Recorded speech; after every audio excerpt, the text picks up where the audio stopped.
We're really serving not as a military force as we are a police force. And we're not a police force. They have to police their own country. We're not a police force. It's like law enforcement. And that's the way it is. So we'd like to, after 19, I can tell you, after 19 years, we'd like to bring our young people back home, bring them, that's where they want to be. And we'll always have intelligence there. We'll have other things there. But we'd like to bring them, for the most part, we'd like to bring them back home. We want to watch the area. The area is a hotbed of problems. And when we bring them home, we'll let them know that if something happens, we will hit them so hard. And we could win that easily if I wanted to kill millions of people. I don't want to kill millions of people, innocent people.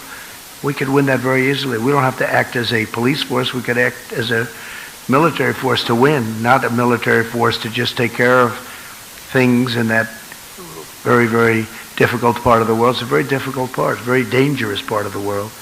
So let's see what happens. So far, so good. So far. But I'm very impressed with the kind of kudos we're getting. Yes, please. Mr. President, namaste.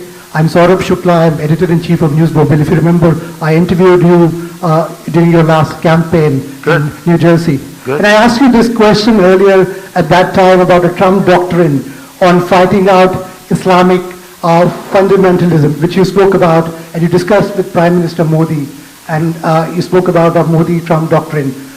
So what is your roadmap to fight out Islamic radical terrorism?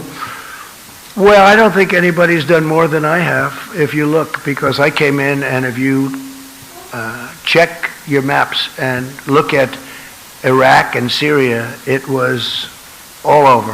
In fact, they had it painted a certain color. I won't tell you what color because it doesn't matter. Somebody will say it was a Republican color, so I don't want to get people confused. But it happened to be red, and it was basically trying to show where ISIS was in those areas.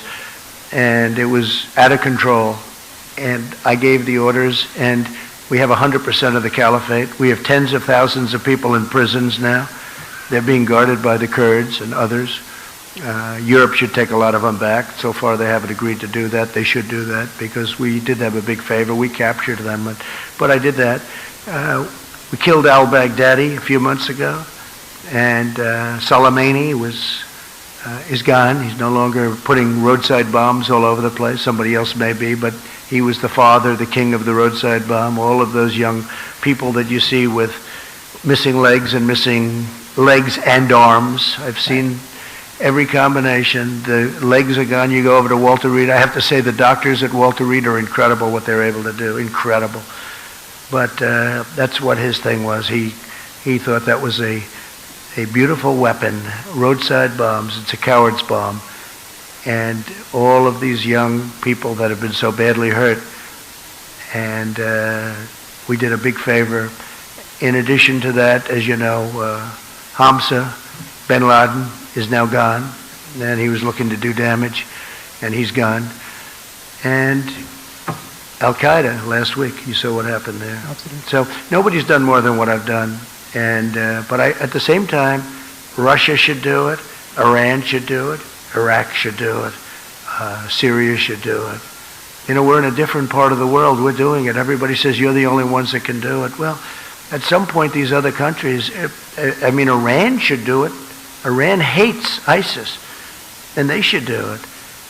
And we've done a great job. We've taken our soldiers essentially out of Syria, except for little hot spots that we figured, we'll do, that develop. But we've taken the oil, and the soldiers we have there are the ones guarding the oil. We have the oil. So that's all we have there. And now we have, if you look, we are down to a small force in Iraq. And we're down to a small force very shortly, but right now even we have a small force in Afghanistan.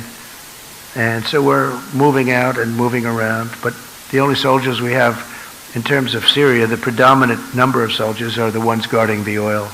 What about terror groups in Pakistan, sir? That's a big concern in this region, and there are a lot of terror groups who pose dangers to the United States and democracies like India as well. Yeah, no, I agree, but you also have other countries that can do this. The United States is 8,000 miles away, and they're all saying, could you do it? Yeah, we could do it. We've been doing it for a long time, but I've been doing it much better than anyone else has done it. I mean, what we've done in the last couple of years has been incredible. We have 100% of the caliphate. Remember, we had 99%. I'd say, good, we're leaving. And I was hit with, people couldn't believe it. They said, do 100. So we did 100. I did 100 with some great generals that knew exactly what they were doing. They were unbelievable. We took 100% of the caliphate.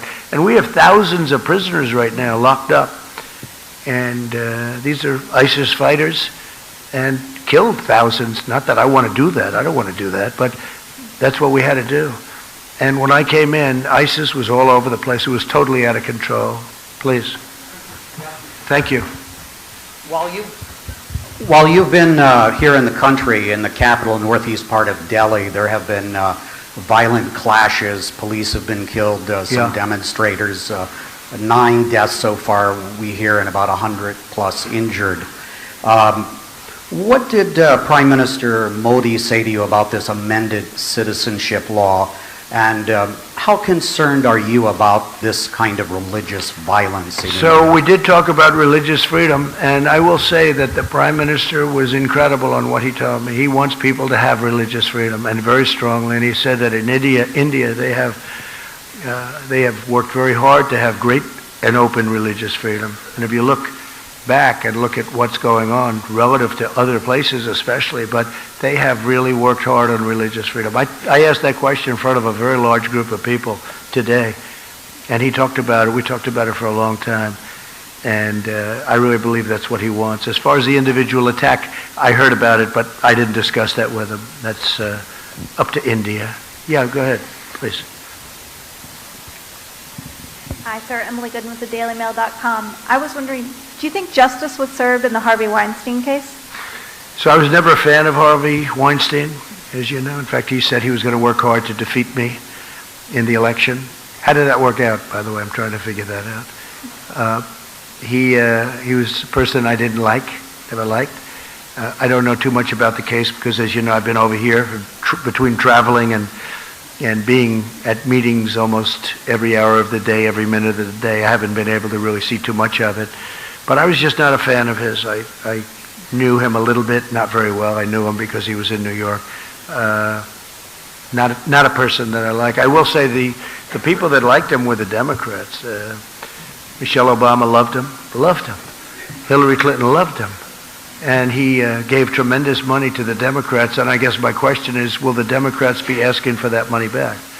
Because he gave a lot of money to the Democrats. And, it's too bad, but that's the way it worked out. Yeah, Peter?